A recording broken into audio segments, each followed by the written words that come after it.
Hello everyone, welcome to geography class. Today our topic is forest and wildlife resources.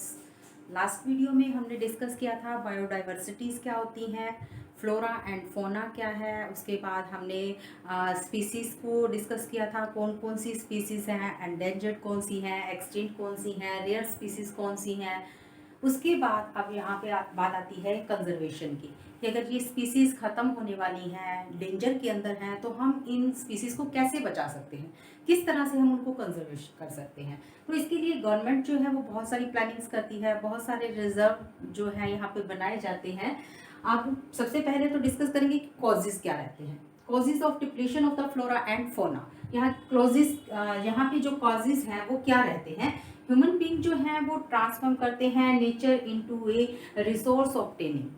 Directly वो इन resource को obtain करने के लिए यहाँ पे प्रोग्राम्स कराते हैं, जैसे कि फर्नीचर बनाने के लिए वुड वहाँ से लेना, एनिमल्स की स्किन को लेना, प्लांट्स जो हैं मेडिकल प्लांट जो हैं वहाँ मेडिसिन बनाने के लिए उनका यूज़ करना, रबड़ है, कागज़ है, ठीक है, बहुत सारी चीज़ें हैं। यहाँ पे फूड है, फूड के लिए हम उस पर डिपेंड करते हैं, पशुओं के लिए फोडर्स हैं। तो बहुत सारी चीज़ें ऐसी हैं जो हमें प्लांट्स और एनिमल्स से मिलती हैं, जिनको डायरेक्टली ह्यूमन बींग्स जो है वो निकालते जा रहे हैं। अब लाइक रिसोर्सेज, जिस तरह से हम रिसोर्सेज को कंटिन्यूसली अगर यूज़ करते हैं तो क्या होता है कि वो रिसोर्सेज जो है एक ना एक दिन वो ख़त्म होने लग जाते हैं और फ्यूचर में हमें वो रिसोर्सेज नहीं मिलेंगे। तो जिस तरह से उनको कंजर्व करने की ज़रूरत होती है, उसी तरह से हमारी जो प्लांट्स हैं, हमारे जो फॉरेस्ट हैं, हमारी जो वाइल्ड लाइफ है, वो स्पीसीज ख़त्म ना हो, हमें वो फ्यूचर में भी मिलते रहें, इसलिए हमें उन्हें कंजर्व करने की ज़रूरत पड़ती है।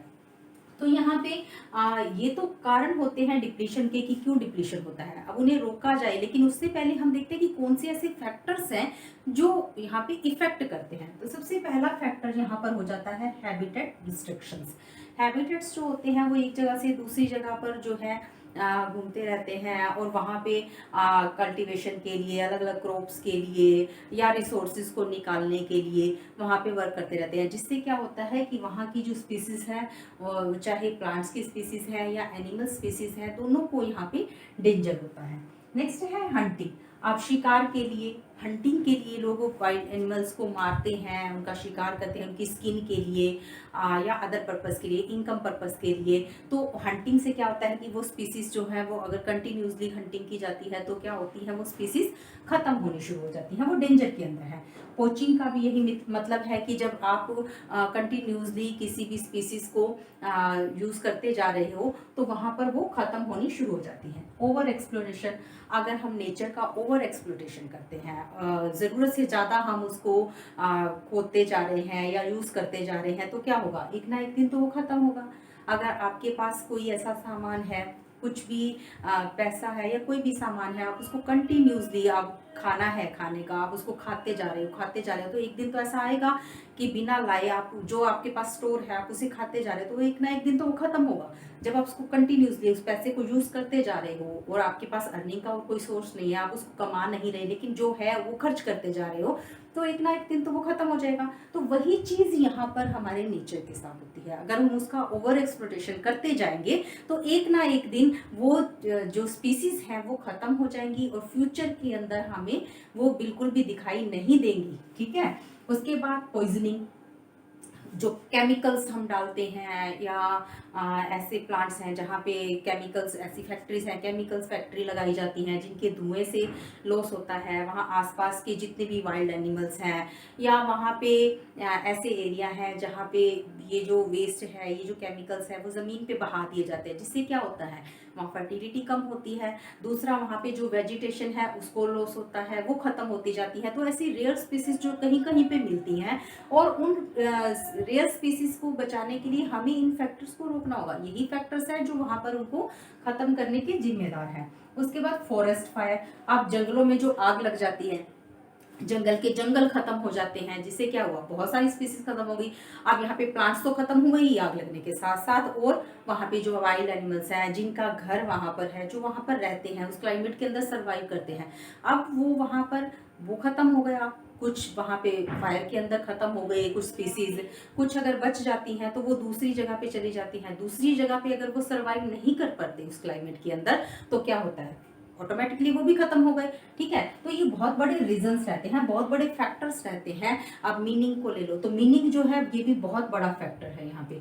मीनिंग जरूरत से ज्यादा जब मीनिंग की जाती है, खुदाई की जाती है, खनन का काम किया जाता है, फैक्ट्रीज के लिए किया जाता है, रिसोर्सेज की मैन्युफैक्चरिंग के लिए किया जाता है, तो उस खुदाई से क्या होता है कि आपके वो एरियाज जो है वहाँ पे जो वाइल्ड लिविंग ऑर्गेनिज्म जो रहते हैं, वो स्पीसीज जो है वो भी खत्म होने शुरू हो जाते हैं, क्योंकि वहाँ क्या होता है, हम उसको लॉस कर रहे हैं, उसको लॉस पहुंचा रहे हैं, उसको खत्म करते जा रहे हैं। वो मीनिंग से जो जितना भी वो एरिया होगा और वहाँ पे जितने भी माइक्रो ऑर्गेनिज्म रहते होंगे, जितने भी लिविंग ऑर्गेनिज्म रहते होंगे, वो सारे खत्म होने शुरू हो जाते हैं। ठीक है, उसके बाद क्या होता है कि आप जितना ज़्यादा एरिया वहाँ पे कवर करते हो एग्रीकल्चर पर्पस से, क्रॉप पर्पस से, तो वहाँ पर क्या है, आप उन जगहों को साफ करते जाते हो, उन जंगलों को साफ करते जाते हो, जिससे क्या होता है कि प्लांट्स को तो नुकसान हुआ ही है, उन स्पीसीज को तो हुआ ही हुआ है, साथ में जो वाइल्ड एनिमल्स हैं उनकी स्पीसीज को भी वहाँ पर खतरा हो गया, वो भी डेंजर के अंदर आ गए। ठीक है, तो बहुत सारे फैक्टर्स हैं, क्लाइमेट फैक्टर्स के साथ साथ नेचुरल कैलेमिटीज तो है ही है, उसके बाद ह्यूमन मेड कैलेमिटीज भी हैं। कैलेमिटीज कहने का मतलब क्या है कि जो ह्यूमन उनका ओवर एक्सप्लोटेशन करता जा रहा है, उस वो रिस्पॉन्सिबल है इस डिप्लीशन का। ठीक है, इसीलिए जरूरत है इसको बचाने की। अब यहाँ पे जो कंजर्वेशन के लिए काम किए जाने चाहिए, फॉरेस्ट के लिए, वाइल्ड लाइफ के लिए, तो वहाँ गवर्नमेंट ने बहुत ज़्यादा जो है कोशिशें की हैं, उनके लिए बहुत सारे प्लानिंग्स किए हैं। जैसे कि 1972 के अंदर यहाँ पे जो यहाँ पे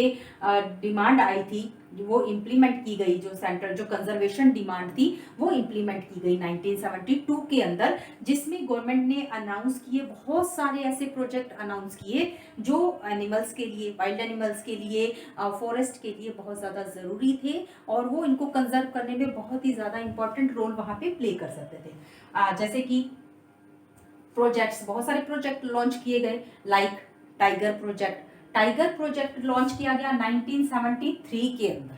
ठीक है, टाइगर प्रोजेक्ट लॉन्च किया गया था 1973 के अंदर। जरूरी नहीं है कि 72 में इंप्लीमेंट हुए थे तो तभी कर दिया गया था, तो 1973 के अंदर टाइगर प्रोजेक्ट इंप्लीमेंट किया गया था, लॉन्च किया गया था। और यहाँ पे वन हॉर्न, एक सींग वाला राइनोसोर, ठीक है, ये भी जो थे इसी टाइम पीरियड में हुए थे। और ये जो यहाँ पे प्रोजेक्ट चलाए गए थे, ये वेस्ट बंगाल के अंदर, केरला के अंदर, महाराष्ट्र के अंदर ये प्रोजेक्ट जो है चलाए गए थे और सक्सेसफुल भी रहे। उसके बाद अंडर वाइल्ड लाइफ एक्ट दूसरा चलाया गया, अंडर वाइल्ड लाइफ एक्ट, जो 1980 में और 1986 के अंदर चलाया गया था। 1980 और 1986 के अंदर चलाया गया, जिसके अंदर यहाँ पे बहुत सारे बफेलोज, बटरफ्लाइज हैं, बीटलेस हैं, और वन जो ड्रैगन फ्लाइज हैं, इनको सेव करने के लिए, और साथ ही साथ इसके अंदर और भी बहुत सारे टाइप्स जो है फॉरेस्ट डिस्ट्रीब्यूशन की, वो भी ऐड कर दिए गए। ठीक है, क्या क्या ऐड किया गया है इसके अंदर, अंडर वाइल्ड लाइफ के अंदर यहाँ पर बहुत सारे जो है बटरफ्लाइज जो हैं, बीटलेस हैं, उसके बाद वन जो ड्रैगन फ्लाई है उसको भी इसके अंदर ऐड किया गया, और साथ ही साथ इस लिस्ट के अंदर फर्स्ट टाइम 1991 में फर्स्ट टाइम यहाँ पे प्लांट्स को भी इसके अंदर ऐड कर दिया गया। ठीक है, टाइप्स ये जो हैं, ये सारे हर टाइप्स के जो प्लांट्स हैं वो भी इसके अंदर ऐड किए गए, और फर्स्ट टाइम किए गए 1991 के अंदर। नेक्स्ट यहाँ पर आ जाता है types and distribution of forest. Forest के टाइप्स क्या बताए गए हैं, कौन कौन से टाइप्स होते हैं फॉरेस्ट के। उसके बाद वहां पे उनका जो डिपार्टमेंट है वो कौन सा है। अब यहाँ पे देखो, जो डिस्ट्रीब्यूशन किया गया फॉरेस्ट का, उसमें सबसे पहले किया गया रिजर्व फॉरेस्ट को। रिजर्व फॉरेस्ट जो रिजर्व हो जाते हैं, जो गवर्नमेंट के अंडर आ जाते हैं, ठीक है, जो मोस्ट वैल्यूएबल होते हैं, जिनकी वैल्यू जो है बहुत ज्यादा होती है, और उन्हें बचाने का काम जो है वो सबसे ज्यादा किया जाता है। ठीक है, ये जो रिजर्व फॉरेस्ट थे, ये प्लान्स चलाए गए थे हिमाचल प्रदेश में, हरियाणा में, पंजाब के अंदर। ठीक है, तो इन एरिया के अंदर ये डिपार्टमेंट यहाँ पे इस्टेब्लिश किए गए। उसके बाद नेक्स्ट है यहाँ पे प्रोटेक्टेड फॉरेस्ट। प्रोटेक्टेड कौन से होते हैं, जो फ्यूचर के लिए, जो फर्दर डिप्लीशन से बचाए जाने के लिए किए गए हैं। ठीक है, प्रोटेक्टेड से ही आपको समझ में आ जाएगा, प्रोटेक्ट करने वाले प्रोटेक्टेड फॉरेस्ट, जिनको प्रोटेक्ट किया गया है। किससे प्रोटेक्ट किया गया, जो फर्दर डिप्लीशन होने वाली है, ठीक है, उससे प्रोटेक्ट किया गया। फिर उसके बाद है अनक्लास्ड। अनक्लास्ड जिसके अंदर जो वेस्ट लैंड्स हैं, ठीक है, अनक्लास जिनकी कोई क्लासिफिकेशन नहीं की गई। अब यहाँ पे कौन से हैं, वेस्ट लैंड है। अब जो दोनों से बिलोंग करते हैं, वो प्राइवेट सेक्टर से भी बिलोंग करते हैं और गवर्नमेंट सेक्टर से भी बिलोंग करते हैं, उनका यूज किस तरह से किया जाए। अब जो वेस्ट लैंड्स होती हैं उनको आप वहाँ पे ऐसी वेजिटेशन के लिए यूज कर सकते हो जहाँ पे जो आपको जिसके लिए आपको फर्टिलिटी की ज़रूरत नहीं है, ज़्यादा इरिगेशन की ज़रूरत नहीं है। ठीक है, आप उसको पशुओं के लिए फोडर के लिए यूज़ कर सकते हो, पशु फार्म बनाने के लिए यूज़ कर सकते हो। तो इसलिए ये प्रोजेक्ट यहाँ पे बनाया गया। उसके बाद आ जाता है community and conservation the forest. जो कम्युनिटीज बनाई गई कंजर्वेशन के लिए वो क्या है, जो फॉरेस्ट है वो क्या होते हैं, एक तरह से घर है, एनिमल्स का घर है, प्लांट्स का घर है। ठीक है, तो उनको उनके लिए जो ट्रेडिशनल कम्युनिटीज होती है ना, जो वहाँ की ट्राइब्स होती हैं, वो भी उनके लिए वर्क करने लगे, उनको कंजर्व करने के लिए, उनको बचाने के लिए। उन ट्राइबल कम्युनिटीज के द्वारा वहाँ पे बहुत सारे प्लान्स बनाए गए, बहुत सारे प्रोजेक्ट। अब वो क्या है, वो मीनिंग को रोकने लगे, जो मीनिंग का काम वहाँ पे होता था उसको वो रोकने लगे, ताकि यहाँ पे डिस्ट्रक्शन जो है, एक्सप्लोटेशन जो है वो कम से कम हो सके। ठीक है, तो ट्राइबल कम्युनिटीज जो थी उनका बहुत ही इंपॉर्टेंट, यहाँ पे ट्रेडिशनल कम्युनिटीज का बहुत ही इंपॉर्टेंट रोल रहा इसको कंजर्व करने के लिए। देन लोकल कम्युनिटीज, लोकल जो कम्युनिटीज थी उन्होंने भी बहुत स्ट्रगल किया। जो लोकल यानी कि जो आसपास के रहने वाले लोकल एरियाज के लोग थे, उन्होंने भी यहाँ पे बहुत सारा स्ट्रगल किया इस चीज़ के लिए कि यहाँ पे जो है मीनिंग का काम ना किया जाए, ओवर एक्सप्लोटेशन ना हो, यहाँ पे फॉरेस्ट फायर का ध्यान रखा जाए, हंटिंग जो है वो ना की जाए। तो इन फैक्टर्स को रोकने की बहुत सारी कोशिशें इन्होंने यहाँ पे की थी। नेक्स्ट इन अब जो एरिया कंजर्व किए गए, अब यहाँ पे सरिस्का टाइगर रिजर्व प्रोजेक्ट जो चलाया गया राजस्थान के अंदर, वहाँ पे बहुत सारे विलेजर्स जो थे ना सरिस्का के, उन विलेजर्स ने इसके अगेंस्ट यहाँ पे लड़ाई की थी कि यहाँ पे मीनिंग का काम नहीं होगा। ठीक है, बिल्कुल मीनिंग नहीं की जाएगी इन एरियाज के अंदर, और यहाँ की वाइल्ड लाइफ और प्लांटेशन जो है उसको कंजर्व किया जाएगा।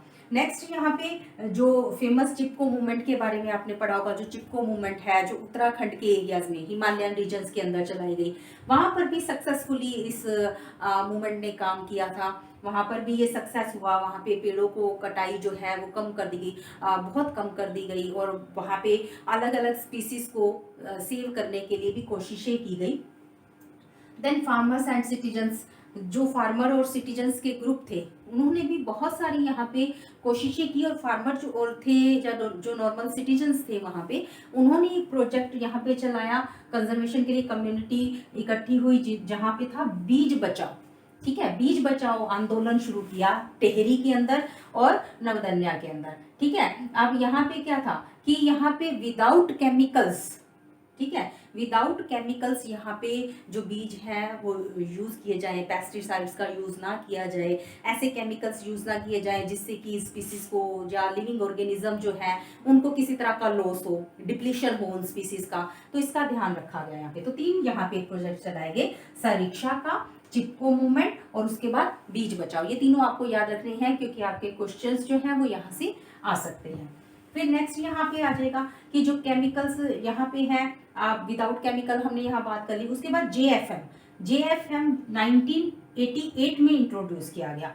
ठीक है, यहाँ पे ये जेएफएम जो है फॉरेस्ट मैनेजमेंट, ठीक है, ये जो है ये इंट्रोड्यूस किया गया था 1988 के अंदर। कहाँ पर किया गया था, ओडिशा के अंदर किया गया था। ठीक है, तो अब तक हमने इस चैप्टर के अंदर डिस्कस किया है बायोडाइवर्सिटी क्या होती है, फ्लोरा एंड फोना क्या है। उसके बाद हमने डिस्कस किया कि स्पीसीज के टाइप कौन से हैं, कौन कौन सी स्पीसीज हैं जो डेंजर्स के अंदर हैं। और उसके बाद हमने कॉजेस को डिस्कस किया कि वहाँ पे कॉजेस क्या रहते हैं, फैक्टर्स क्या हैं जो डिप्लीशन में रोल प्ले करते हैं। फिर उसके बाद यहाँ पे कंजर्वेशन के लिए क्या प्लानिंग्स की गई है, गवर्नमेंट ने कौन कौन से प्रोजेक्ट्स बनाए हैं। और फिर उसके बाद आपकी जो मूवमेंट्स हैं, चिपको मूवमेंट है, बीज बचाओ आंदोलन है और आपका सरिस्का का आंदोलन है। तो ये सारा चैप्टर आपका यहाँ पे कंप्लीट हो जाता है। आई होप आपको ये क्लियर हो गया होगा। Please subscribe and like the channel. Till then bye and take